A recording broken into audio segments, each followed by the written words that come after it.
Welcome, members, to another Investmentor Podcast. Okay, looking forward to this one, guys. We have today fellow investor, IT engineer, software engineer, more importantly, a friend of ours, Pranjal Rajput. We've been trying to get you onto this podcast for a while now, simply because a lot of your experiences so far being in Australia and as an investor, I think it'll be very valuable for a lot of people to know. Your story is very unique, and also your story can be, a lot of people might have very similar stories as well. So it's something I think that could be engaging for them, and also something they can relate to, possibly. And just knowing from your side all the ups and downs of, your work, your career, even your investments, and the reasons why you chose that path. So welcome, Pranjal. Thanks, John. Thanks for having me. Awesome. It's been a long time in making. I guess Yeah. We've been waiting for this conversation quite some time. Yeah, I know. Anyway, how's your week been? Usual stuff. Usual? Just started. Finally, it's nice and sunny outside after a long bout of Can rain. you believe, honestly, I've never seen this much amount of rain, probably since I've been in Australia. And I've lived here for 30 years now. And we're talking 2 months of rain. Solid rain. Yeah, I Solid was joking with my wife other day. I told her, if it keeps raining like this, we might have to relocate to Brisbane or Gold Coast or whatever. Yeah, but relocating, Pranjal, also means, they also getting the rain as well. So it's all throughout. It's actually all throughout the East Coast. That's right. Yeah. Is this a anomaly? Is this a once 100-year event? We don't know. Yeah, but it's something that I've never seen before. And actually, the funny thing is, you get a lot of questions now because of this weather and the floods. That's right. And climate change. Climate change, and how does this affect property prices? How does it affect selection of properties? So it's a very interesting topic. I know indirectly with properties, people do want to know what sort of impact that does have. But anyway, but we're now going into Easter. You got anything planned? Yeah, we're hoping to go to Blue Mountains. Hopefully the weather helps us. Otherwise, just stay indoors, play some board games, play Nintendo with my son. Nintendo, wow! You haven't upgraded him yet to PlayStation? Not yet. Yeah. Anyway, okay. So let's start off here, Pranjal. I think a good point to begin is how long have you actually? I know, but let's let the audience know. How long you been in Australia for? It's been nearly 6 years now. I came here in mid-2016. 2016. Yeah. Yep. So 6 years. 6 years in Australia. Yeah. How are you finding Australia? Pretty good. It was a big life decision for both of us, me and my wife, to pack everything and start life afresh in a new country. But it's been worth it all along. It's been worth it. Yeah. Yeah, I guess you could say it was the weather, right? You're not anymore. No, not anymore. Yeah. Yeah. But so 6 years in Australia, and where did you actually end up locating when you arrived here? Well, I've been living in Northern Beaches ever since I came. And I drove past few areas, other areas, but none came out better than DY. So I'm based in DY since then. So for all you members that don't know DY, when he says Northern Beaches, this is the beach area one of the beach areas here in Sydney. It's actually where I live is also. So very familiar with the place. Now, the funny thing is when you land in Australia and you pick a place like Northern Beaches, traditionally, this area's quite expensive, both for properties and rentals. I see a lot of scenario where people are looking for a lot of maybe affordability or maybe what their friends are saying, but you didn't really have any sort of friends or anything, any acquaintances, full acquaintances to go by. So the reasoning for you to choose DY was it was just the lifestyle that you saw when you drove around? Yeah, that's right. So that's not having too many friends here was a blessing in disguise, if you will, because you start with a blank canvas, and people don't tell you do this or do that, etc. Especially with Indian skilled migrants, there's some sort of narrative going on. Like there's a script that you are supposed to follow. Mm-hmm. You're supposed to be working in IT, and the moment you land, you rush towards a western suburb like Parramatta or Westmead, because that's where you have most of your friends, and they tell you this is where you should live. Yeah. Maybe from budget perspective or whatnot.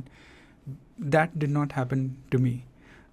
So even my priorities before that were kind of sorted in a way that I knew if I'm going to step out of India, wherever I live, it should feel like abroad.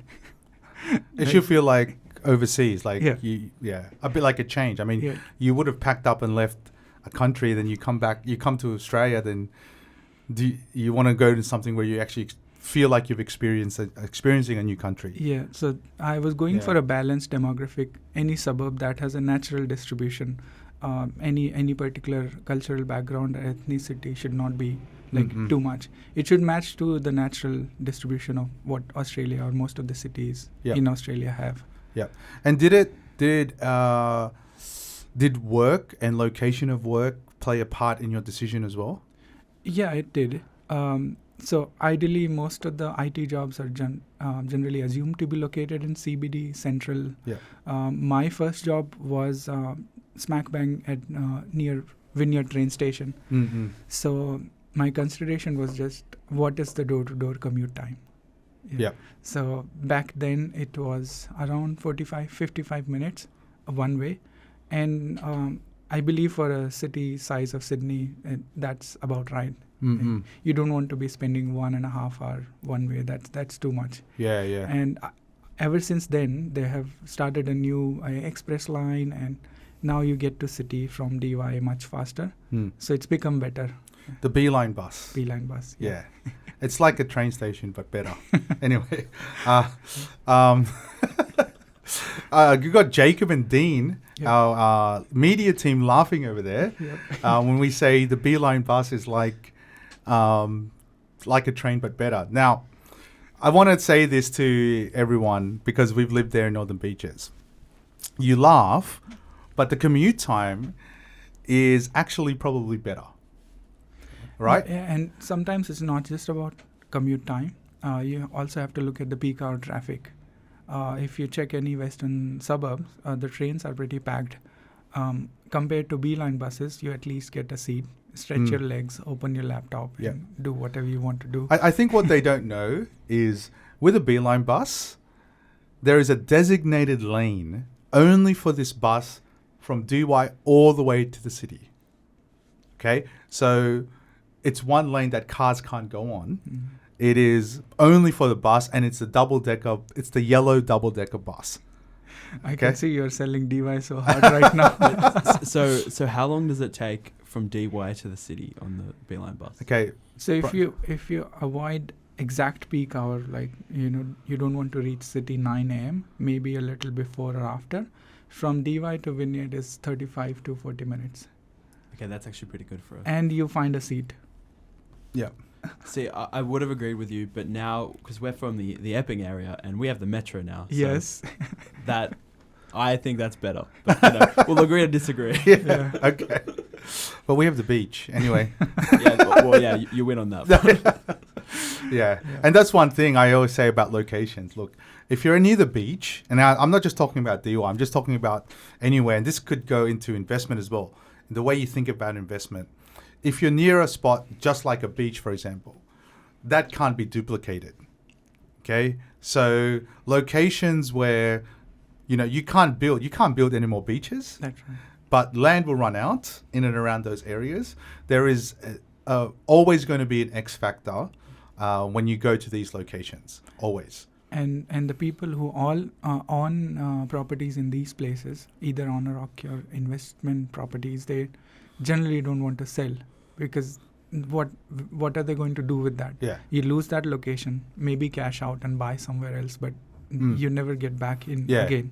It's very hard to get back into that location. Now, let's go back to the point of flooding. Northern Beaches, DY, during the floods, it was flooding, right? Yep. But that still doesn't dictate the property price. Property prices there still grow, and property prices there are still expensive, Yep. even though that area was flooding, Hmm. like a huge amounts of flooding. So you have to ask the question, why? Why? Like, does the floods like mitigate people from going? No, because at the end of the day, people are after lifestyle. Yep. That's what they move, and that's why probably you moved to DY. That's right. Yeah. So lifestyle is definitely one of the key considerations for most of the people who move into that area. A lot of surf lovers, Yeah. scuba divers, just people who generally love Yeah. the ocean view. And there is a perception that these areas are expensive. Like, if you mention any of these suburbs, for people who have probably just know of it, the immediate thing that comes to their head is it's expensive. That's right. Right? That's So if people's mind are already in that notion, then that area remains that way because people think that that's what it is. That's right. Right? So, these are all good locations to invest and even buy. So, but, okay, so let's go back. So you came here, migrant, and now you're really enjoying Australia. I think a good question I'd like to know is, I know when you came here, it was a lot easier to become, obviously you're in IT, and it would have been a lot easier, I guess, to migrate based on skills. From your experience, from 2016 to now, is it a lot more difficult to come here on a skilled migration visa? It compared certainly to- is. So they have what's called a point-based system. Yeah. So people scoring above a cutoff point score, they get invited to apply for a visa. Mm-mm. Now, back then, the cutoff for PR visa was around 65 points. We managed to gather those points and get invited. But after that, I'm noticing that it's growing higher and higher to the point that, nobody's, practically speaking, can score that kind of points. Okay, let's just 110. let's just go back. When you say 65 points, so you're saying for someone to come to Australia, they require 65 points. Yeah. So how do you get 65 points when So- you were coming in? So those points are a collection of different things. So let's say, for example, you have no degree, you get 0 point. But if you have a graduate degree, you get 5 points. Postgraduate, 10, and PhD, 20. So that's your educational qualification. Then comes your work experience. Then comes your English score in the English test. There are points for age as well. So the points for age start reducing as you get older. Yeah. So they want to bring younger people. Yeah. So you have to combine all these points to reach a certain threshold to get invited. Right. So now, because more and more people actually want to relocate to Australia, there's an increasing awareness in India as well. People want to either go to Canada or Australia, New Zealand, places like that. So that means the cutoff will naturally go higher. And then COVID happened.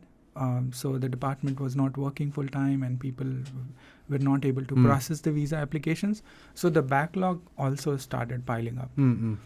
And I believe there was a bit of political decision on government's behalf as well to pause the migration for a while during COVID, because a lot of Aussie expats were coming back too. So imagine an explosion of population when 700,000 Aussies came back, and on top of that you got 150 visa holders coming. That's a lot of population pressure, and most of these people anyways land into metro cities, Sydney, Melbourne, Brisbane. That's it. Yeah. So you're essentially just increasing the pressure.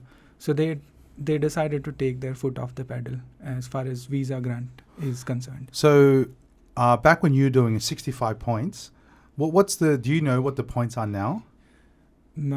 I may not be accurate, but I think it's currently sitting at 105. And I have heard people who have 100 points but still haven't been invited. So even the cutoff and then the wait. So to get just to put it into perspective here, to get 100 points as a skilled, say, in IT, what do you actually need now to get 100 points? If 65 was already quite tough, what do you need to be? Do you need to be like a... You have to be perfect in English, perfect 20. So you got to get You the have to- IELTS, the English test score. Either IELTS or PT. Yeah. PT is easier. You have to have perfect score in English. Then you at least must have a master's degree and at least have 8 to 10 years of work experience Right. and should not be older than 35 years. So it has to be a perfect combination of everything. Yeah. Then you can get 5 points for your partner skills. So if your partner is also skilled, they need to go through skill assessment Sure. and English test. Then there are some small little points for local experience and NATI score. That's accredited translator. So 5 points for that. So people are just trying to scurry Sure. points from all the corners and Yeah. reach that cutoff. It's Well, hard. this is a good point when, I talk about this all the time in some of my research webinars about the new migrants coming into Australia. And this is actually really good first-hand sort of knowledge and experience because at that level of points, you're talking about master's degree, 8 to 10 years experience. What would, if you are one of the lucky ones to pass and be able to come to Australia and get a job, wouldn't you assume at those sort of credentials, you start on quite a, decent salary? The average sort of Sydney salary is what, 85,000 a year? 86, yeah. What would someone with that credentials really start off with when they come to Australia? So From your experience. Yes, so the starting would be at median or somewhat above the median Australian wage. Reason being, technical skills are high in demand and there's not enough supply of talent. And that's the reason government decides to grant visas to certain skill categories to plug that gap. Mm-hmm. You can't grow software engineers overnight. So the wage thing is a wide range. There are a lot of migrants who come here and they get misled by other people who are being underpaid in technical jobs, IT industry. And they realize they maybe believe that this is the right level and they accept it. But in reality, they should be asking for more if only they were to get the right guidance when they land. Mm-mm. So someone needs to tell them, hey, this is what the median salary is for this role. You should be asking for that. A lot of times, recruiters and hiring managers make an excuse that this candidate does not have local experience. In some cases, that's true. Lack of local experience is just an umbrella term these people use for maybe work culture differences, communication problems, or general attitude, fine tuning, which is required when you relocate to a different culture. But in most of the cases, people back in India, they would have already worked with international clients, multinational clients, even US clients, European clients. So they have pretty good exposure of how to work with different cultures. So that's usually not the cause, but that's how things are. If someone were to guide newcomers, they would tell them to, how to handle this objection of lack of local experience. But on an average, if we try to generalize, I can confidently say that the starting wage is at least median Australian wage or a bit higher than that for IT. Yeah. Right. So, it will be higher than the average of, say, Sydney. Yeah. Yeah. Right. So if you were going to give, now that you've been here 6 years, I think you probably went through that similar trajectory Yes. of, and I think this is why you can actually confidently say that new migrants coming at that level is probably, I don't know, generally speaking, could be underpaid because they just haven't got the guidance. Yeah. What would you recommend, or what would your advice to new migrants, especially coming from IT, and I know there's going to be a lot of them coming, and we do have a lot of members who are in this bucket and in this scenario. Yeah, that's right. What's your advice to them when it comes to pay, when it comes to knowing what you're worth? Yeah, this is a tricky one because you can't isolate your salary from rest of the things. Like how you do anything is how you do everything. So this boils down to your circle, like your environment. So if you hang out with people who are happy with 80,000 salary, they would tell you 85 is already good and you should accept it. And there's no escaping that. So in many ways, the newcomer is a product of its own environment. This is where it gets tricky, where they don't know who to listen to, and they don't have direct access to these kind of groups. I myself have volunteered to, guide these newcomers. Some of them have signed up. So we have a little Telegram group. Anyone who gets a visa and they have questions about relocating, in which area to live, etc., they post their questions on that Telegram group. People try to answer it. So this is just a small initiative where we're trying to prevent people from being misled by those mediocre expectations. But that's pretty much it. Depends on who you hang out with. It will pretty much dictate what you consider as normal. Right. Okay. Well, then I think that brings me to this point, Pranjal. In DY, are you still renting? Yes, I'm renting. Okay. Yeah. So at the top of this podcast, I said, fellow investor, friend, software engineer. I think a good point is because what I've noticed a lot of migrants coming to Australia, and not just Indian, just in general, I think in particular Asian countries and, Indian from India, is they come here on a premise of they want to eventually own a home. Yep. And that's fair enough, because you're coming to a new country like Australia, and you're obviously surrounded by maybe your workmates or your friends who have homes, and they aspire and they start saving as much as they can to eventually have that home. And statistically, Pranjal, it does take a new migrant on a sort of above average salary about 5 or 6 years 5 to 6, yeah. to really build up a deposit to buy that home. That's right. Can I ask you now, so you came here 2016, it's been what, it's now 6 years, 2022.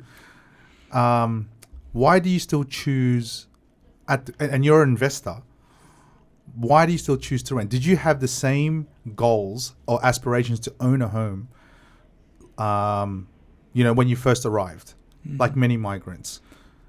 Yeah, I believe owning a home was not big on my list, not pretty high. I knew that at some point we need to stop renting and move into our own house. But Australia was sort of a cultural shock for me as well. And I just realized that if I keep looking at things the same way I did back home, I'm going to miss out on certain things, because this is fundamentally a different economy. Like the game is different here in terms of job market, in terms of property investing or asset building. So if you try to play a new game with old set of rules that you have been, seeing when you were being brought up in India, you might miss big time on opportunities. So I realized the interest rates are much lower here compared to India. In India, home loans are still 6 to 8% interest rate. That's pretty high. But I realized this economy is much more real estate friendly. The rules and regulations are much more streamlined. There's not much dodgy stuff happening. But I also realized that the affordability is somewhat off compared to India. So if you find out that you can't buy in relation to your income, what else you should do? So either you can just sit on the sidelines. And so I decided not to do that. So I realized it's going to be a while before I can save enough to get that house, maybe some point in time.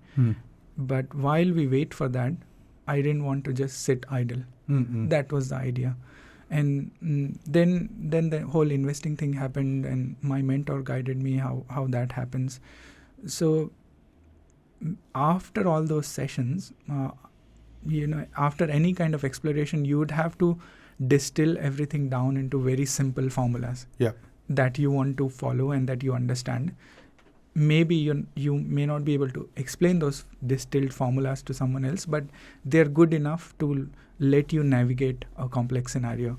So mine one was like, first of all, putting as little money of mine as possible into the investing deal. Second is not falling for that emotional trap of owning a house, because it brings with it all sorts of challenges. So owning a house, you don't realize when the house starts owning you, because all your decisions are now dictated by, can you take a risk in your job because you have to pay the mortgage? Never liked that restriction.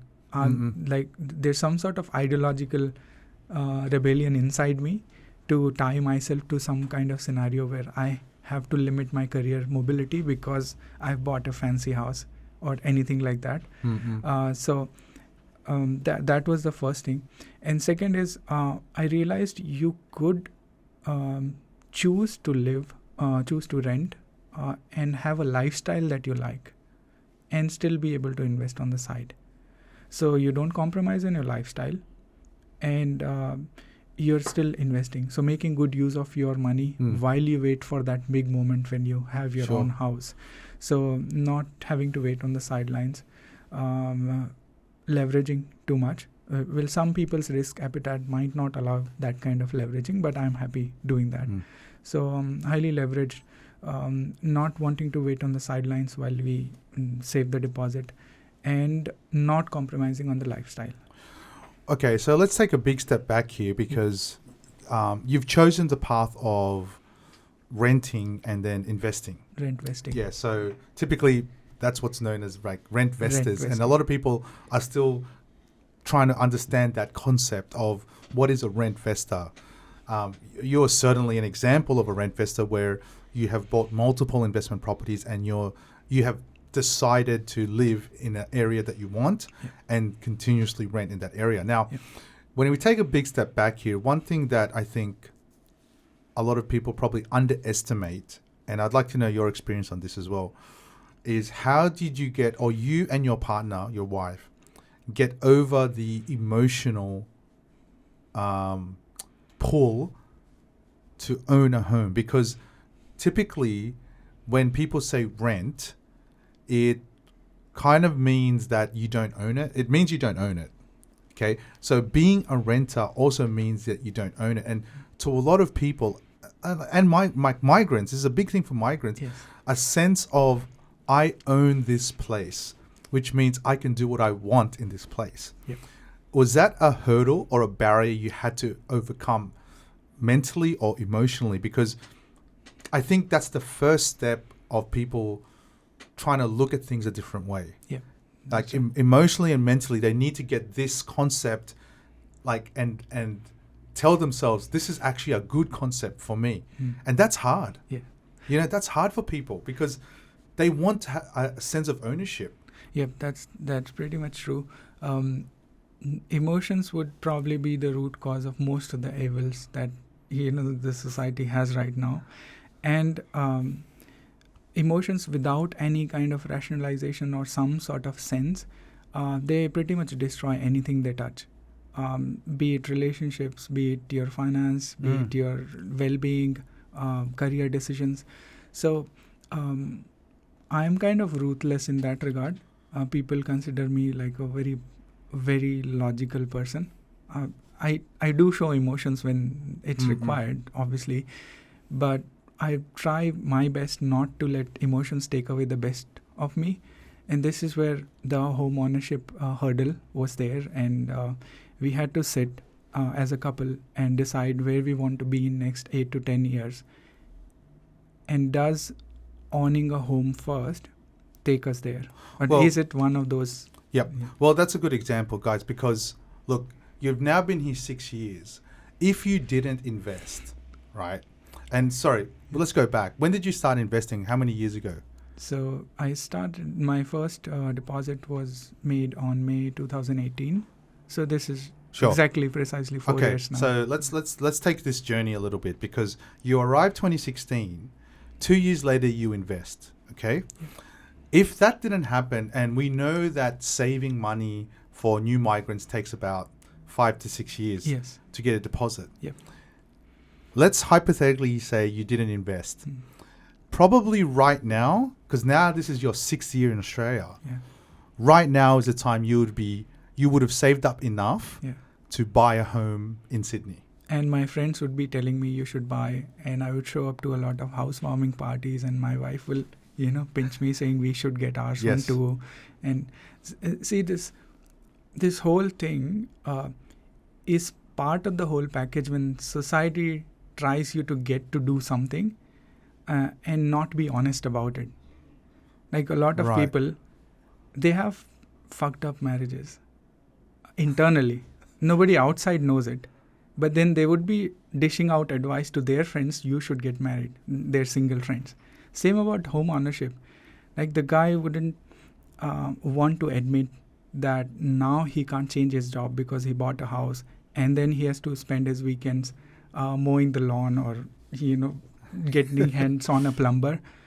But he would try to somehow rationalize it by saying, oh yes, we own the place and we can hang the paintings on a wall, or our kids can have a backyard, and all those things. Yeah. So people dish out advice that they don't actually mean. If everyone were to be really honest about life in relationship and investing and home ownership, the public discourse about home ownership and relationships and everything else would be much more different. It would be more authentic, but it's not. People just try to, justify, rationalize it. Yeah. After the fact rationalization, and then trying to make others do the same thing that they did in as part of some sort of social conformity. So it's part and parcel of the whole social conformity thing. It's not. Well, that's interesting you say that, because we don't say that home ownership is like to a lot of people it's a good decision. Yeah. To a lot of people, making that decision in the long run does bode well. Yes. But in your specific circumstance, I'm just thinking now, because you didn't grow up in Australia. You didn't have time to build up your super, right? You didn't have time to get into a job early and save early. Yeah. You didn't have the bank of mum and dad, Yes. like a lot of people do. You didn't have any equity behind you. So Sure. you're coming on a blank slate, blank canvas Yes. in Australia. And the fact remains is you are now an investor. And please share just briefly right now, like since 2016 when you had your first investment to today, how many investments were you able to build up?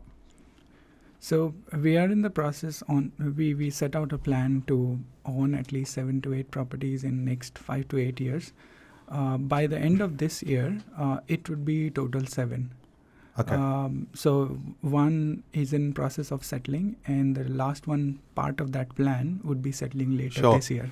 Okay, so let's just stop there for a second. Like, this is actually very interesting, because a lot of people will go through this crossroad of coming to Australia, only been here 2 or 3 years. Yep. Now you've been here 6. If you didn't take the path of investment and learning on the way to your now going to be at the end of this year 7 properties, you would be at a stage right now with no investments and getting ready to buy your first home. Yep. And I believe you were capable enough to have built a substantial deposit, you and your partner, Yep. in that 6-year time frame, to probably have a house in DY. DY, yeah. Right? Which, for members that don't know, DY to buy a house is probably $3 million. But I'm sure you guys would have, with your combined incomes, been able to do that, but you would only be able to do that now, after 6 years. Now, you didn't do that, and now you're on to like 7 properties at the end of this year. In hindsight now, looking back, and I know when you're probably first investing, there was some, nervousness and all this. But if you look back now, and like, I'm just looking at your journey, and I say, to me, that was the right decision for you. Now, I'm not saying that if you didn't have any investments and you're now buying your own home, that's a wrong decision. I'm not saying that. I'm saying that you're probably now in a better position for your future 10 years from now, rather than buying the $2.5 million house that a lot of migrants probably would have done. Yeah. So a lot of times people just look at numbers, like this 200,000 is equal to that 200,000, but that's not true. How did he reach to that 200,000 deposit also matters. Did he have to sacrifice your blood, sweat and tears to get there, or work double shift and, not eat out and all sorts of stuff that you had to do to reach to that 200,000? Or this 200,000 is just your equity from your existing portfolio? Like, which one did you have to work harder to get to? And obviously, when you try to do an on-a-rock thing and save really hard to buy your own house, and that's your first thing to do, it's going to take a lot of your hard work. And this was all your blood, sweat and tears, working 9 to 5 jobs, putting up with all the office bull crap, and just to get to that point. That's a very expensive deal for me. And that's what prevented me from going down this path, saying, okay, I don't want to having to deal with all that. I want to maintain my career mobility. I want to be able to leave job at a moment's notice because I have no big mortgage to pay. I can take a break if I like. Don't want to work that hard to get there, even if it means waiting a little bit longer. Yeah. So instead of working my ass off for 4 years, getting that deposit, and then entering into a very high P&I loan, I thought maybe work as hard as you want to, choice, but don't lock yourself lock myself up into that script that I have to buy a house in the area that I like and, do whatever it takes, because you're swimming against the tide. The P&I repayments are basically sucking all your hard-earned money out of your bank. Principal and interest is like you're trying to swim against the tide. Whereas if you're investing, you're swimming with the tide. Your leverage, your equity, your tax benefits, everything works with you. Yeah. So sometimes people just compare numbers in terms of and money. I think that goes back to the point, guys, of when he said the game is different. Which all those words that he just mentioned, leverage, equity, tax, all of that is part of the game. Yes. And I guess you've just realized, I think in the last since you started investing, how you've decided to play the game. Yep. You've decided to play the game very similar to me. Like, I still rent. Yep. I don't think I would want to own a home. Like, both of us, I think, we have aspirations to eventually own a home. Yep. However, the difference is to get there in a different way. Yep. And this is what I think a lot of people need to understand as well. Home ownership does not mean it's the place that you live. Like, if you invest, you are still a homeowner, right? You just don't live there. So eventually, and I'm sure the pressures of family and the wife pressures there, that's like, we have to have our own place.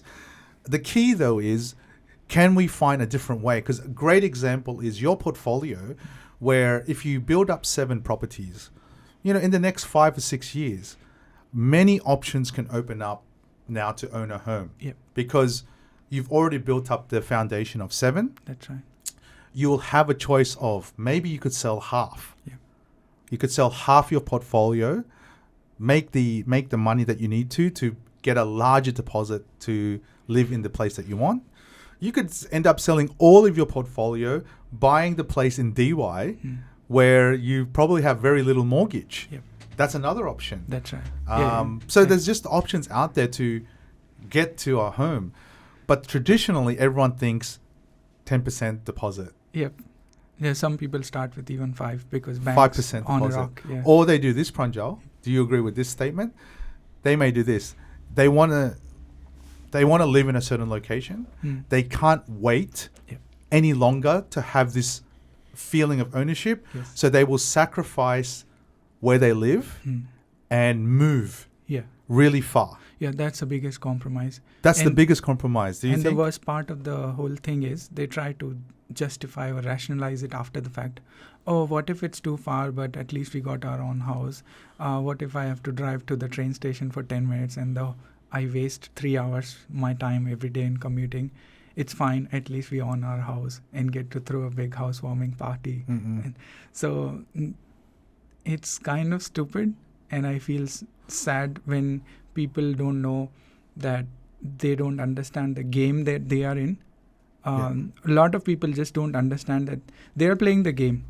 Property will grow, they will take their equity out, they will retire, downsize, relocate to a smaller location, smaller city. They're playing the game. They just sometimes don't even realize they're playing the game. And even if they do, they don't understand the rules, and there's no one to tell them to play it the right way.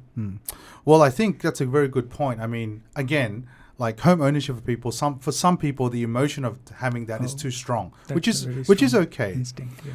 I mean, you imagine if we had everyone being rent investors, we still need those people who want to get their homes. And, I've noticed a lot of people are even willing to overcommit on a home, overpay for a home. Oh, yes. Design a home, make the kitchen like Go this. to auctions. Go to auctions, and just auction is like a very emotionally driven Charged, environment where you don't want to try to lose out on that auction. Oh, yes. So people are just... Yeah, I know a friend of mine. He was so determined to get that house. He was bidding, every bid, he was bidding 50,000. He was so aggressive that he wanted to knock all the competitors off. So he probably bought it at least 150,000 above what it was worth. What everyone was asking for. It was worth. Yeah. So, look, so the path you've taken, like very similar to myself, is we're probably playing a different game to many people. And I'd like to go back to the point that you said that most people haven't realized that they're actually playing a game, because emotionally, when they live in a house, it's just daily life. Yeah. You go home, you go to work, you come home. You go to work, you come home. Then 10 years have gone. You're still in the same home. Or then that's when you think you might want to upgrade, or you want to whatever. Yes. But you're going to go through life just having that same process, right? But people don't have a lot of love for their hard-earned money, and that's why they would like to hand it over to the broker or the bank by way of repayments or down payments or whatever. Well, I don't think... You have to be really possessive about your money, put it to good use. But I think that's where people just have learned that I'm going to buy a house and I have to pay it off. Yeah, as soon as possible. And try to pay it off. Like, what other way is there? Like, that people don't know, What is the other way? Like, I asked these two young guys to the left, Dean and Jacob, like, what is another way that you have learnt?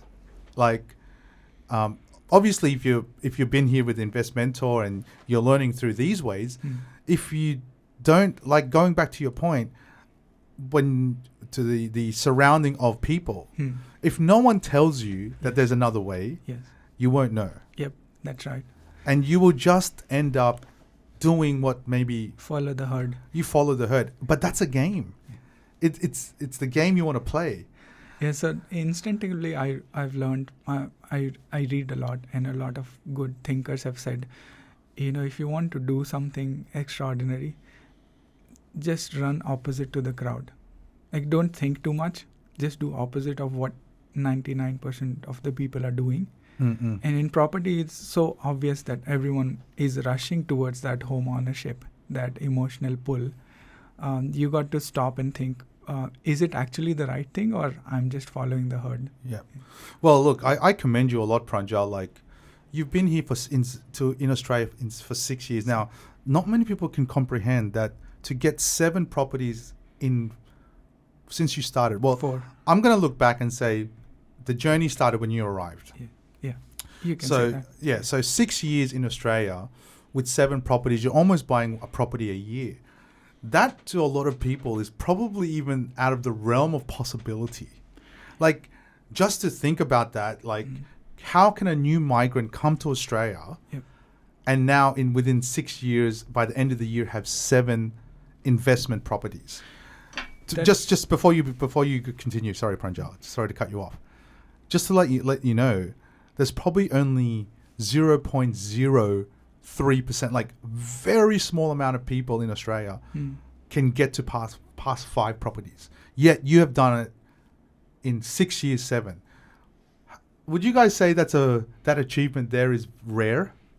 That's unbelievable. Yeah, and that's a part of the issue. It's sometimes not believable. Yes. That's right. Incomprehensible as well. Like you, I can relate with this situation most people are in, seeing these kind of success stories. I was sitting on those, webinars, seminars, when the speaker comes up on stage and he says, I managed to build a portfolio of 10 properties in 8 years or 10 years. And I always used to wonder, here I am sitting in the crowd, I can't even comprehend how to do even one. And this guy is there 10, 20 properties. So there's a big disconnect. I can't relate with this person. He's larger than life. So the best help that we could give ourselves at that time was to relate with people who are just not too far ahead in the journey. Maybe started investing 1 or 2 years ago, and listen to them how they did it. This is where our society lacks big time on being open about asking for suggestion. Like, can you just walk up to a rich guy and ask how you did it? Yeah. There's so much awkwardness around it. We don't ask the right people. We ask our friends, we ask our family, we ask our workmates. We might even ask our mailman. And everyone has an opinion, especially about property, because everyone lives in one. Opinion is different to experience. So That's a great line there. We should use this line. Opinion. Say it again. Opinion is different to experience. Yes. So everyone has an opinion, but not everyone has experience succeeding in property. So you better listen to those people who do that. Now, there's a very good sports analogy. Like, let's say any top world tennis player or any cricket player for that matter, they don't just show up to a match just like that. No matter how good batsmen they are, they would still need to be working quite a lot. They would have to have their physio, their mindset coach, their mentor or their coach, and everyone backing him up to be that world player. And then it always happens step by step. Like, none of those batsmen just showed up to a World Cup representing their country. It was a lot of background work. You started playing for your school, then your city, then your state, and one day, hopefully, your country. So a lot of times success is very catchy in terms of headlines. So imagine making a headline saying new migrant acquired 7 properties in 6 years. That's a very catchy headline, but it also undermines the whole story or the journey that I had to undertake. Yeah. And that obviously involves a fair bit of hard work, working on myself, and putting my emotions aside and basic instinct to just own a house or whatnot. So if you put aside that catchy thing, there is a method to systematically acquire properties. And now, having done that myself, I can confirm that you can acquire property, at least one property each year or one property every 2 years. Anyone can do that. But this has to come together as a whole project for you, rather than just let me buy one thing and see where it leads to. Like, you probably have to start from the end backwards. This is where I want to be. This is where we want to be as a couple, as a family in 10 years. And these are the steps to get there. And so let's start with the first step and then take the next and then take the next. First one is always emotionally difficult. The first investment property, like, you have all these unfounded fears in your head. What if this? What if that? Yes. What if it's vacant? What if it gets flooded? And what if I got cheated for the price? And all sorts of things.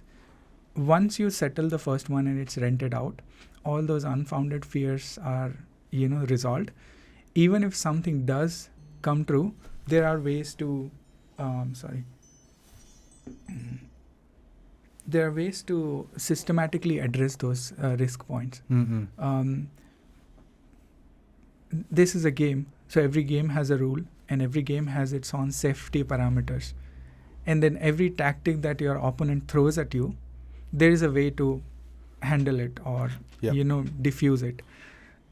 So if you know those basic rules, you listen to the right people, it's definitely doable. The pace might be different, but then again, your competition is not with someone else. Your competition is with your current self. So the question should always be, okay, next year when I look back, how do I ensure that I'm better off than I am today in terms of my financial well-being or anything else for that matter. So sometimes people do that comparison. Oh, he's doing so good and I'm in the same profile. I earn the same money, but I could never do as good as him. That's a very mood comparison. It doesn't lead you to any productive conclusions. Yeah. I think that's a good point you make is, the headlines for a lot of, I guess, like success stories is out there. Yeah. Like there's a lot out there on Facebook and everywhere.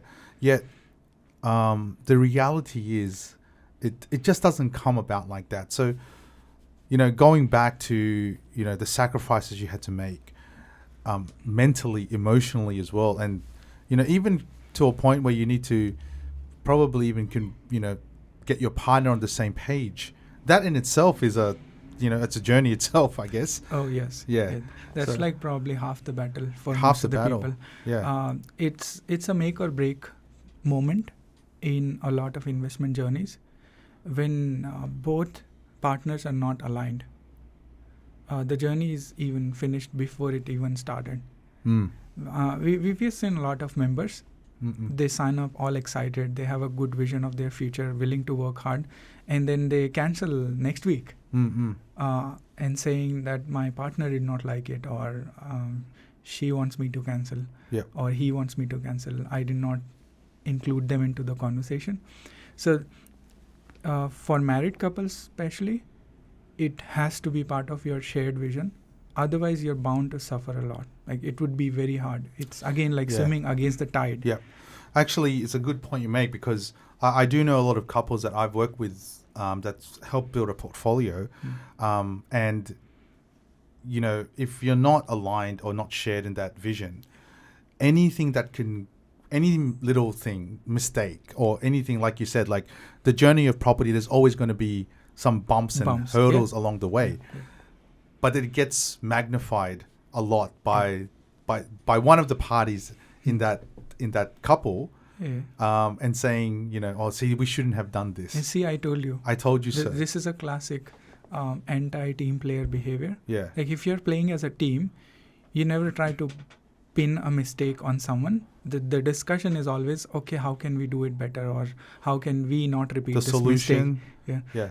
So this phrase, the "see, I told you," is a classic sign that your team itself is not working. You may not invest in property. You may start a coffee shop, or may start investing in crypto, or maybe planning a foreign travel. Everything has to be done as a team. If the underlying team is not well cohesive, then the project is in limbo. Sure. Yeah. This leads me to this point. As we said, 7 properties is quite remarkable, and to some people probably unbelievable, because people will be asking like things like how are you able to, I guess the deposit wise, there was different methods that you were able to get deposits, savings, equity, even up to, I guess, personal loans. Doing all that. But the question, and we can go back to those topics later, but the question people want to know is, how could you borrow, like continuously borrow money, to get to the 7 properties, right? Is there anything like some advice from your experience? Well, this could be a separate podcast in itself, but just a general kind of. First of all, know your handicap. Like if you're already on let's say expensive car loan, or you already on an owner-occupier house, that substantially brings down your borrowing capacity, because you're not only doing principal and interest, you also having to pay the council rates and everything. This is considered as an expense plus liability, and whatever you're left, this is what the bank would consider to calculate your borrowing capacity. It's a very simple rule. So most people don't even know their handicap. So if you're not left with much cash flow, your borrowing capacity is already tapped out because you already have this credit card debt or, car loan or a home loan, owner-occupier loan. So if you realize this, that's when you start to see the whole home ownership thing as a whole. Yep. Like the whole package, the good and the bad part of it. Then comes the income part, of course. So as a professional, we had to work really hard to also keep increasing our income from our day job, because investing was passive anyways. We didn't have to drive around town or take leave from work to find deals. Investing was always passive for us. Our active focus was always on our careers, increase the income, and hence increase our borrowing capacity. So there are other simple tricks like, your credit card. Do you even need that kind of credit card, or other kind of loans that are affecting your borrowing capacity? But if you have a good broker on your team, you can rely on him to give you the wise suggestions, and he can pretty much make the whole journey seamless for you, as long as you're willing to trust him. Yep. You see, I think the point I heard from that was you actively in this journey was also, increasing your income. Oh, yes. To a lot of people, that is probably difficult to comprehend, that the circumstance that you're in, you had a goal of reaching X amount of properties. Yes. Does that mean having to leave a job to get another job because it was a higher pay? Yeah. Yeah. And see, that is a sacrifice I think a lot of people won't take because they're comfortable in their job. And sometimes they may not be comfortable, but they're just stuck because they're scared. They're already under mortgage for their house. And that's one of the golden chains.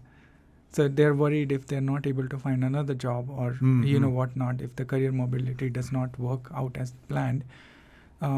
Comfort zone is one of the primary reasons I have seen amongst my circle. So people are just settled. They don't want to take too much risk, like rock the boat, if you will. And this is where your own risk appetite, your own hunger to make it happen comes into picture. And everybody has got their own recipes, but everyone should be looking to constantly increase their income as much as they can, given their risk appetite, given their hunger. Well, look, I think this reminds me of a phrase. I'm just trying to think of what it is. What you've done, and I can certainly relate to this because this is what I've done as well, is you have not allowed the circumstances to dictate where you're going. That's right. You are dictating your journey to get to a circumstance you want. Yep, that's right. I think you can always focus on the input that's required to make something happen, and then it may or may not happen. There are so many factors outside of your control. But let's say I'm looking for a higher paying job and I have to prepare for interview. The preparation is in my hands. I can prepare to the best of my ability and then appear for the interview. So if we just focus on the end goal and make sure we do whatever it takes to make it happen, it will happen. You can't predict the timeline though. You may get the job next week or may get it 6 months down the line. This is where people get upset. Like sign up to the gym membership and look in the mirror 1 month down the line. There's no 6-pack abs to be seen, and then they drop off. Yeah, so I know that feeling. So it's actually rewiring your whole brain to think of efforts as a longer term project rather than chasing the byproduct. So your 6-pack abs are a byproduct of you acquiring a healthy lifestyle. Showing up to gym every day is part of that lifestyle. Yes. So if you chase byproducts, your brain doesn't know what to tell you to do. But if you're chasing a lifestyle of a healthy person, your brain knows exactly when to stop you from eating that brownie, or your brain knows when to wake you up and push you in the gym. So a lot of times people get this whole thing wrong in a sense that they are chasing the byproduct rather than the actual thing, the behavior. Yeah. And like, I think let me offer this a little bit, because you said actively increase your income. That's one great way, but tell me from your experience as well, because this is what I've experienced when I was investing. And you are going to reach certain capacities in your borrowing. Yes. But there are a lot of, and I think a lot of people don't know, may not be aware of this. There's a lot of situations when you present it to a broker that there is a way, like maybe another bank, or maybe, a second tier lender. These are all what I call part of the game. You just need to know who are the players in those games that can allow you to get more borrowing. Now, it doesn't mean you stay with that lender. It means you can now get the result you want temporarily through a different lender. Suboptimal means. And then be able to come back to your normal traditional bank. Like that's an actual strategy. But some people are really emotional about it. Or like, I would only go with Combank. I would never go with the broker, or I haven't heard of this lender, or they're charging me 10% extra LMI, or their interest rate is 1% higher, all that. But people are not geared towards the end result. They're more geared towards about feeling a certain way, like feeling right, being right, or not having to step out of that comfort zone or break that shell. And this is quite normal. And hence you see not many people succeed a lot in any kind of endeavor, because their focus is just off. Their head is not in the game. I would say. And one thing I've learned with finance is a cycle. Yes. There's years where it's difficult to get, but there's years it's going to be easier. Much easier. You have to ride the waves but not don't let that dictate your ultimate outcome that you want to achieve. Like, you have to ride through those waves and find solutions within those waves to be able to still continue the journey that you want. That's right. And I think for investors who are on more than 5 properties, that is something psychological it becomes intuitive. Intuitive that you have. Now that we are talking about this, I think you have to have, I just have a realization that you have to have a childlike innocence to kind of keep trying to build your sandcastle. So if it's not working and it's falling off, you try some different tricks, maybe put wet sand, maybe put some sticks underneath. But your focus is on that castle rather than, how you're building it.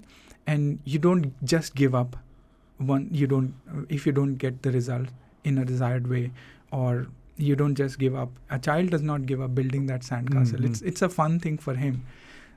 So most grown-ups have forgotten that childlike innocence to just be fixated on getting that and not be disappointed by temporary setbacks, and also be willing to accept help and be willing to learn something new. A lot of times people are so very rigid about what they know about the system and how it should be, or what's fair and what's not fair. So that becomes a whole ideological discussion, and there's no end to it. You could keep arguing about what's fair, what's not fair. But if you're fixated on the end goal, and you got the right team around you, when it comes to lending, your broker is your best friend. He's going to unlock all the opportunities for you. And that's like the make or break thing in a lot of circumstances. When if the broker says this can't be done, that's a very tricky situation. So okay, I think this podcast is going for a while now. Are we, Dean? Are we like really over time? Yeah, well over time. Or do we want? An hour and 5 minutes. Okay. Do we still have time to continue? Or yeah, you can keep going. Can we? Yeah, okay. Sure. Only because I just want to bring to this point now. With your 7 properties, are they, just very quickly, Pranjal, are they in multiple states? Yes. That's part of the recipe itself. Like the strategy that we built, not to put all the eggs in one basket, because all these states and the areas within these states, they follow their own, cycle. In terms of demand and supply and how much intake is going to be there and infrastructure. So we spread them across. and next one should be in Sydney after the whole thing is done, because we just have one in Sydney right now. Yeah.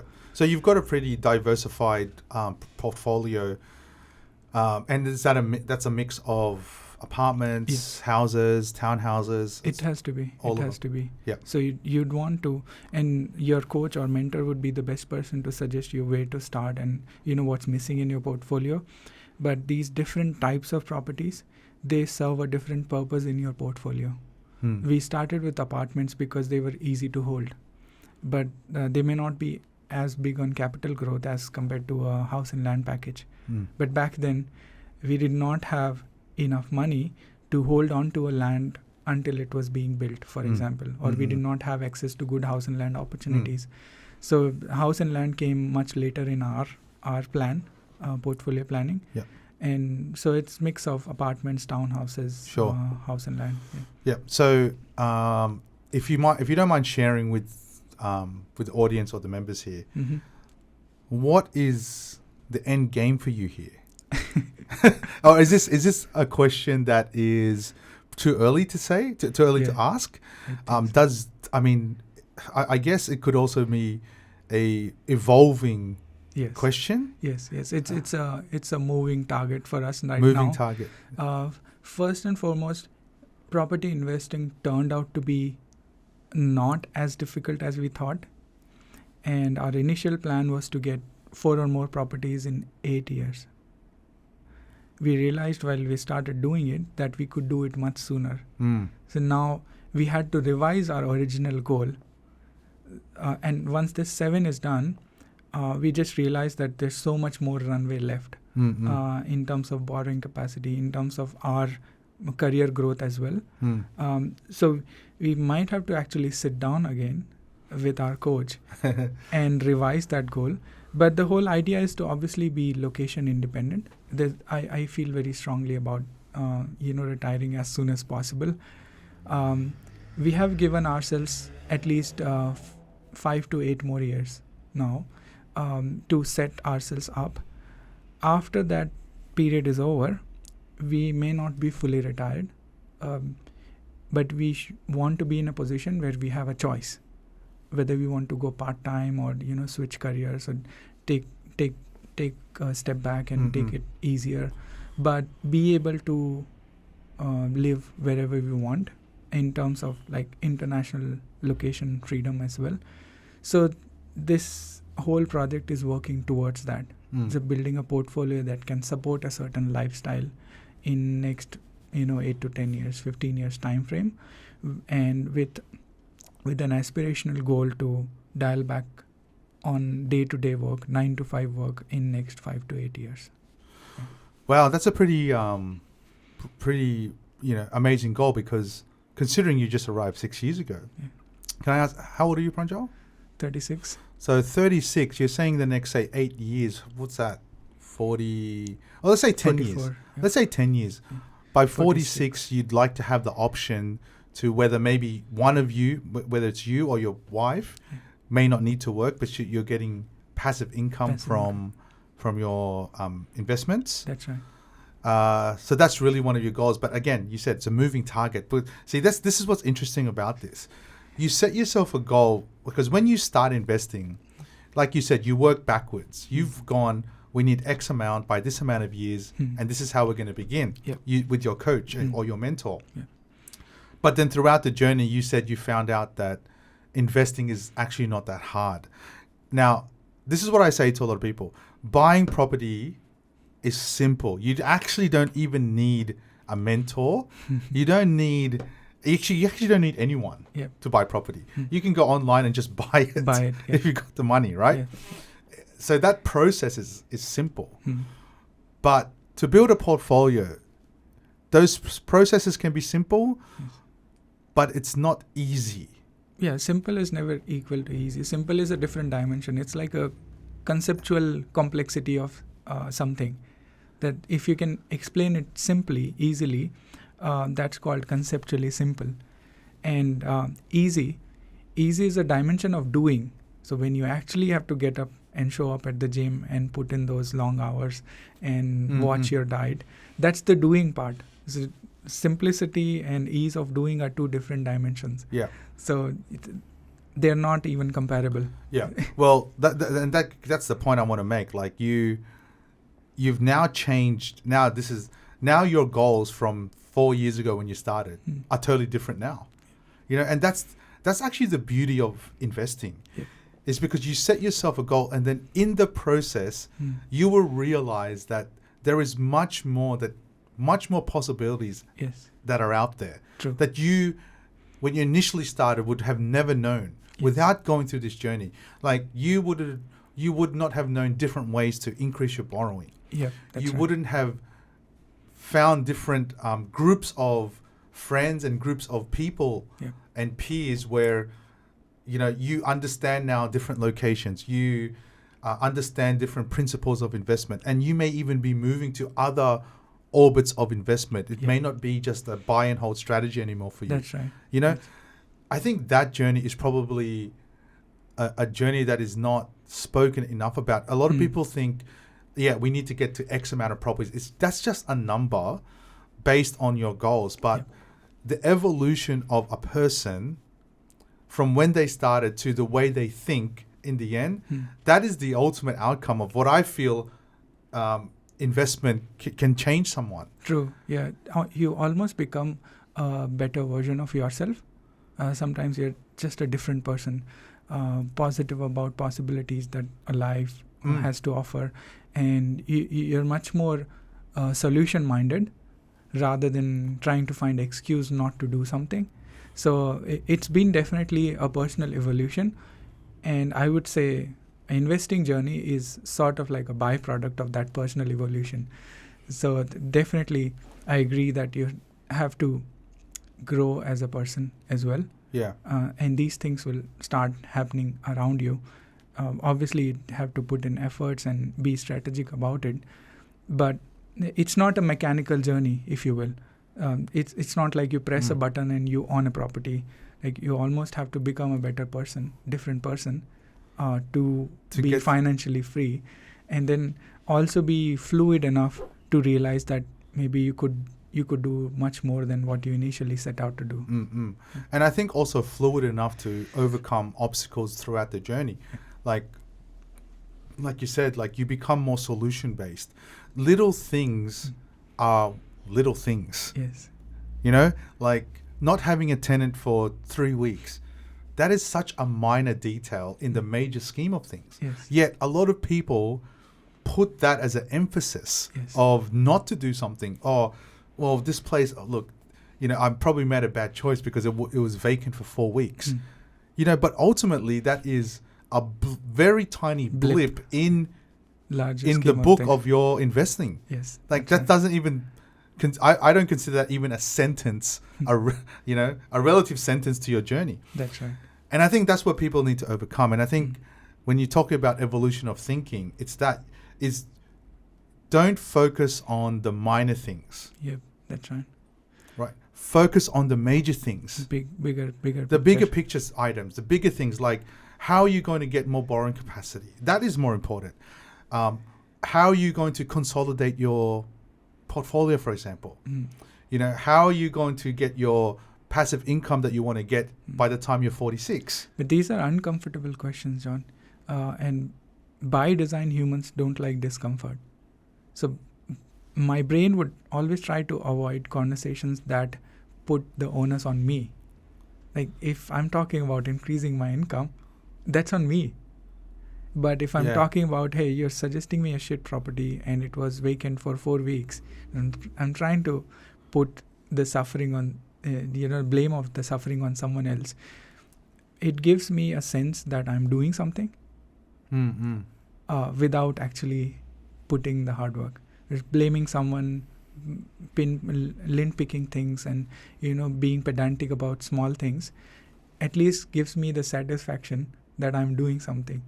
So this is the human nature which we need to overcome. That's where the whole, you have to go inside out and bite your tongue when you're about to do that.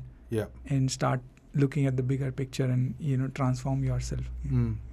Yeah, it's just so interesting how the human brain works.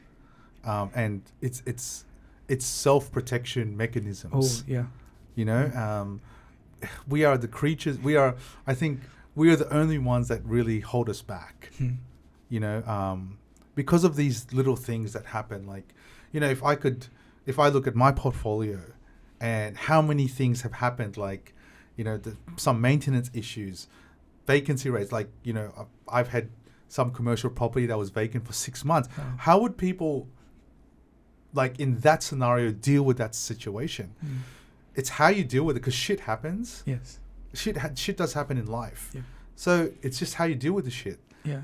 And it's not with this program, at least, it's not ad hoc. Like, all these factors have already been considered in.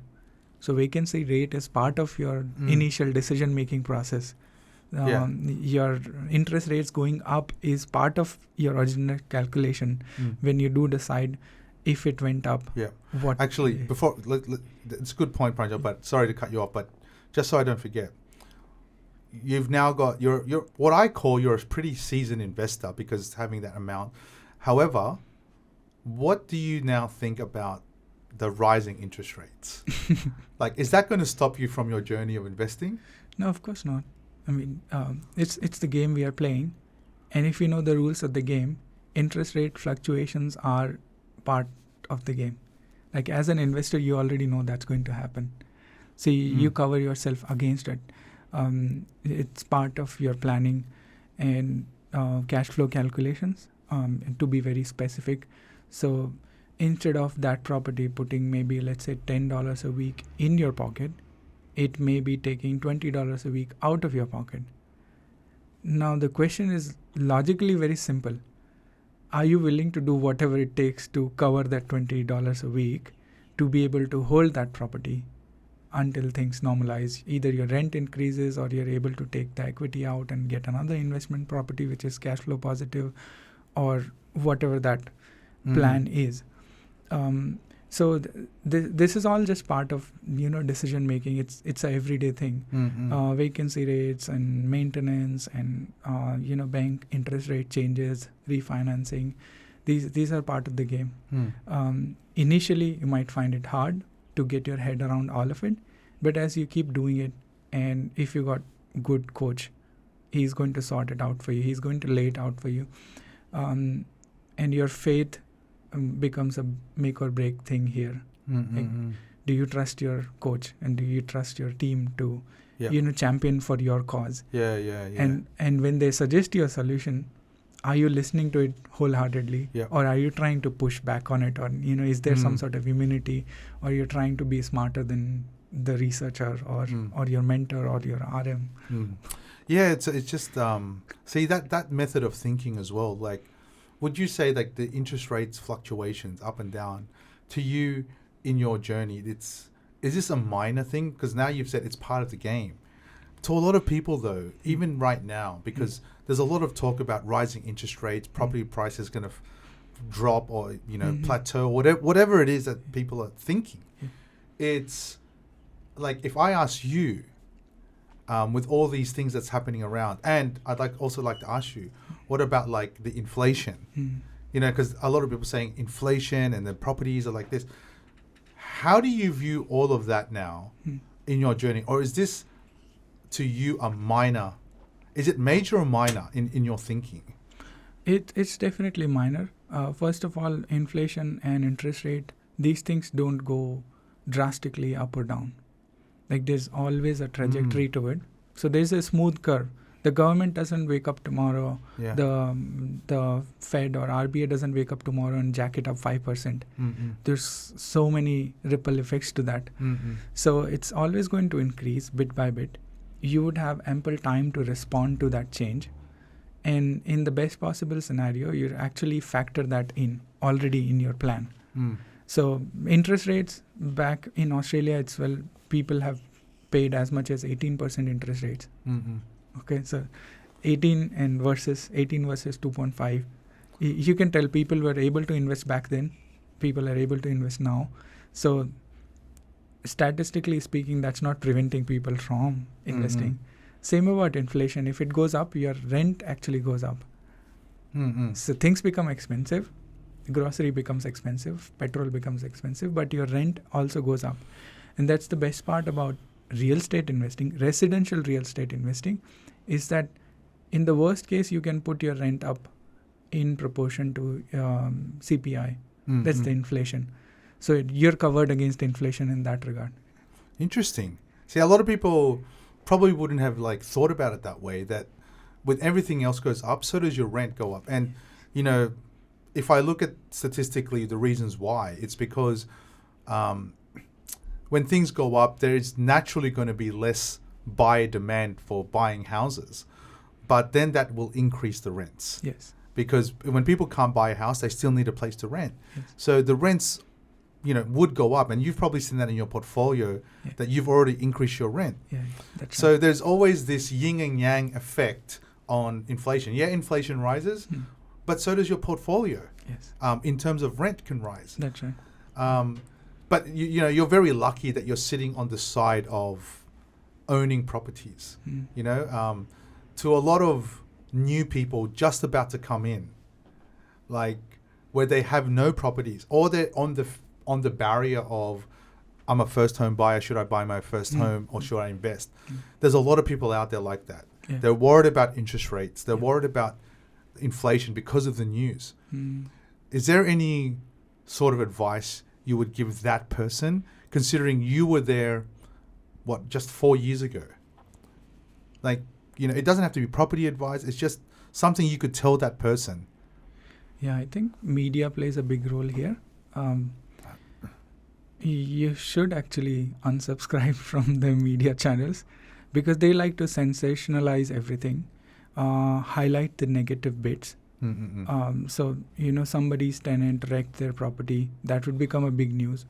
But hundreds and millions of tenants, they live peacefully in their property, maintain it well, doesn't ever become a news. So there's a negativity bias in the media. Negative, sensational news is what sells. But news never made anyone rich. If you look at it, by the time something makes its way into a news, the game is already over. So the big guys have already played their game, and now it's for the common man to worry about those things. So if there's a up and coming location, the big investors have already sold and made their money and capital growth, whatever it is. And then you see the ads in the news that there's a new suburb coming up in a high rise. So by the time you consume something in the news, it's already stale as far as, you know, your wealth building or investing is concerned. So news is good for entertainment, but don't use it as a benchmark for your judging your decisions. Your decisions ideally would be made in consultation with your, you know, person who's guiding you, someone who has done it personally. They can tell you more useful information. They can give you more useful tips. So news, if you cut out news, you actually cut out 80% of the chatter that's going on in your head. And the rest of the 20% is just barbecue chat. You show up to a party and someone is like the supposed expert in certain area, and they are dishing out advice and opinion over a beer or anything. And that's what rattles you, because then you start questioning whether what I'm doing is right, or what this guy was saying over beer was right. Most of the times you have to develop some sort of immunity to these kind of unsolicited advice, especially coming from people who haven't done it. So you talk to someone and he tells you 3 dozen reasons not to invest, and you ask him, have you invested? And if his answer is no, you should not listen to that person.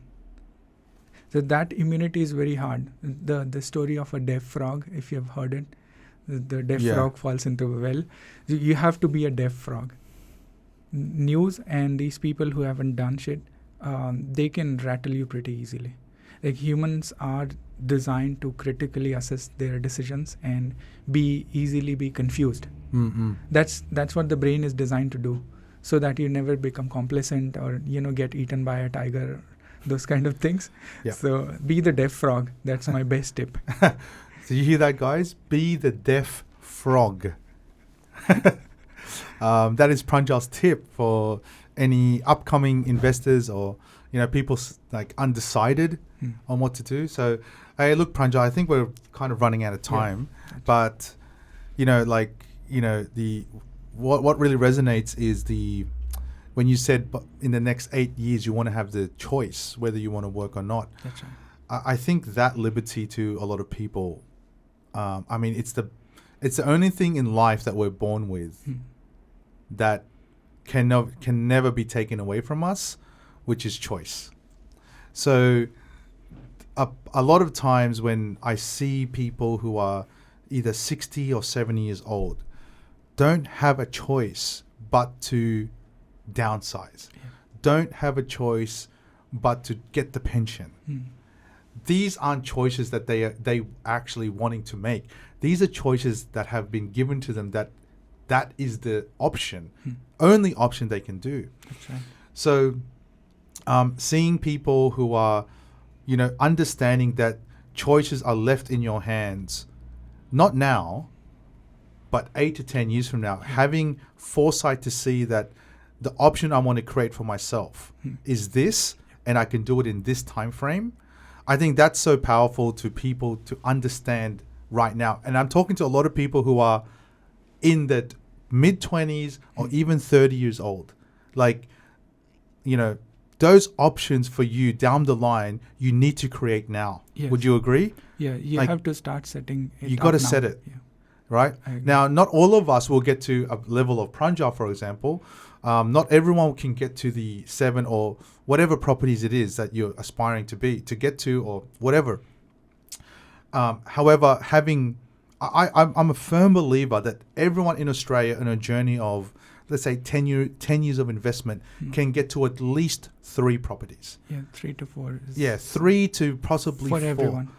I think a lot of people can get to that if you're, going by the right price point in the right location. And that's where, the mentors and that do come into the picture, right? So it's being able to identify and look at your scenario and say, can I get to 3 or 4? I think everyone can do it. Not everyone will get to, say, 7 or 8. But that was never meant to be a comparison anyways. Yes. Like, your comparison should be to yourself. To yourself, exactly. Yeah. And so what I would like to say, how do you compare yourself? Is you compare yourself today, and then you compare yourself 10 or 15 years from today. From now, yeah. Okay? And you look at those 2 different people, okay? And you ask yourself, am I today, whatever I have right now, and then 10 or 15 years from now, what's going to be different in that time frame? Or like, if whatever you're doing now and then 10, 15 years from now, it's the same thing. That's how that's why I say comparing yourself. Now, in that journey though, like what's happened to you, Pranjal, it changed. Yeah. It changed so quickly. You look at new horizons now. So, to me, my advice, which I asked you about people who are just trying to get in, is, forget, like, try not to let your circumstance right now or anything around you, like surrounding you, like what I call like the white noise around you, dictate to where you are today and where you want to get to 10 or 15 years today. That is still a choice that you can make right now. No media, no interest rate, none of that makes that choice for you. If you want to wait for the federal election, whoever wins, Labor, Liberal, are you waiting for them to make that choice for you? Like, and I can bet most of these people, and even when the interest rate went down or inflation went down or Labor came into power, maybe they're just still sitting on the sideline 2 years from now. Yeah, I know many people like that. Yeah. I know many people 3 years ago who were thinking about investing or even buying their home that up to today still haven't done it. And they look back and go, and then we've just seen one of the biggest booms in Australian history. And then they go and said, oh, I should have done it. And even after 3 years, they're still pondering about interest rate or inflation or government. But you're not even in the game. So how does it even make a difference to you? Yeah, exactly. If you're not even in the game, yeah, interest rates went up or down, doesn't make any dimes different to your life. Yeah, exactly. You have to be in the game. You got to be in the game. And I think that's the moral of the story is you can worry about interest rates, inflation, however much you want. but be in the game before you worry about it. Yeah. Because if you're not in the game, then forget about it. You shouldn't even be thinking about this. Get in the game to start your game. Your end game is unknown, but at least you've started. So I think that's I look forward to seeing the next 8 years, Pranjal, of your journey, because I do see that you're going to have that choice of whether you work part time or you don't, whatever it's going to be. But it's certainly a remarkable story, and if no one kind of believes it, I tell everyone you should have a chat with Pranjal. I'm sure you might be open for people to talk to you about it. But being a new migrant here for 6 years, to now having 7 investment properties, that to me is very remarkable, because it takes guts, it takes emotional, sort of stability, mental, fortitude to be able to get to that position. So I think I'll leave it there. I think. Thanks a lot. Pranjal, do you have any other final words or anything for this podcast? No, it's good that you're starting this conversation. In our society, whether east or west, for some reason, wealth or money is a taboo topic. Like, people don't want to talk about it as if it's something dirty. Everyone wants to be rich, wants to be an Instagram influencer and travel on the yachts and planes and whatnot. But no one wants to do the ground level detailed discussion about how to start building that foundation. There are not that many discussions going on in public. Maybe that's by design, or that's how we're supposed to be as a civilization. But whoever is listening to these kind of conversation, my hope is that you take something away that changes your life, starts to reconfigure how you think in whatever small way it can. And then eventually that leads to some palatable, real changes in your life. Well, thank you again, Pranjal. Thanks, John. Maybe we'll get you on a few other podcasts when we have maybe certain topics about investments. We can bring on members as well. Maybe do something like a Q&A. Yeah, because I think your experience is very valuable to a lot of people, especially when they're nervous and it gets very anxious about buying property. That's right. Having that experience around and someone who's gone through it does certainly help. So anyway, guys, that's our podcast. Stay tuned in for more podcasts coming. I hope this was great content for you guys. Like Pranjal said, I hope someone listening out there would have got something out of it, where it could take that switch and really transform or change the direction of your life, whether financially or within yourself, the way you think. Ultimately, that's what we want to do, is allow people to change the way they think, open up their mind, and look at different possibilities in life, and see where it comes there. Okay, so thanks again, guys. The Investmentor Podcast, and we look forward to bringing you more of this type of content, and I hope it serves you guys well and serves something in your lives. Awesome. Thanks, Pranjal. Thank you. Thanks, John.